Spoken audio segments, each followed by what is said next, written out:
থেকে যুক্ত হচ্ছেন সহকর্মী শাহরিয়ার জামান পুলক।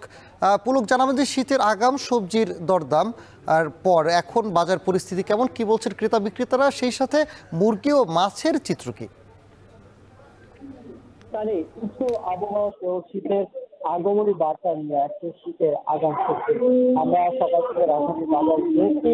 এখানে বাজারের পরিস্থিতি কিন্তু বর্তমানে শীতের আগাম যে সবজিগুলো সেটা আসার পরে কিন্তু এখানে সরবরাহ যেটি সবজি সরবরাহ সেটি কিন্তু ব্যাপক পরিমাণে বেড়েছে। এর সাথে সবজির সরবরাহ বাড়ার সাথে সাথে কিন্তু দামেরও একটি তারতম্য আমরা দেখেছি প্রত্যেকটি সবজি কিন্তু 20 থেকে 30 টাকা করে এখন বিক্রি হচ্ছে রাজধানীর বাজারগুলোতে। আমরা সকাল থেকে ক্রেতা বিক্রেতা সবার সাথে কথা বলেছি।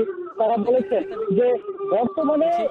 বলেছেন যে বর্তমানে গত বছরের তুলনায় যে সবজির চাহিদাটা প্রয়োজন ছিল, এখন যে দেখার কথা ছিল সেটি একটু কম রয়েছে, তবে পর্যাপ্ত মজুত রয়েছে। এর কারণ হচ্ছে আগাম যে চাষিরা আগাম যে শীতের বা সবজির যে চাষ করতেন সেটি কিন্তু কিছুটা বৃষ্টি হওয়ার কারণে সেটি কিন্তু নষ্ট হয়ে গেছিল।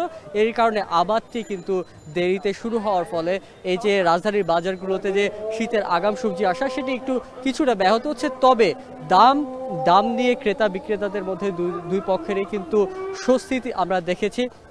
যদি একটু নির্দিষ্টভাবে বলতে চাই তাহলে ফুলকপি এবং বাঁধাকপি বাজারে এসেছে।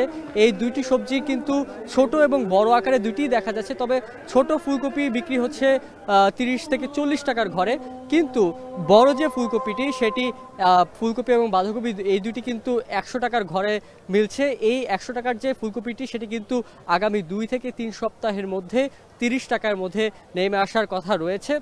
এছাড়া আমরা মাছের বাজার ঘুরেছি, মাছের বাজারেও কিন্তু একই পরিস্থিতি।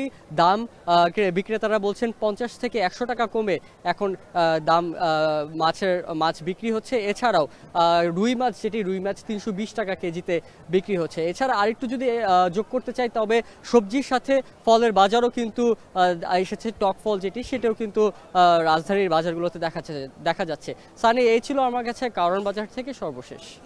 রাজধানীর কারণ বাজার থেকে নিত্যপণ্যের দরদাম জানাচ্ছিলেন সহকর্মী শাহরিয়ার জামান পুলক।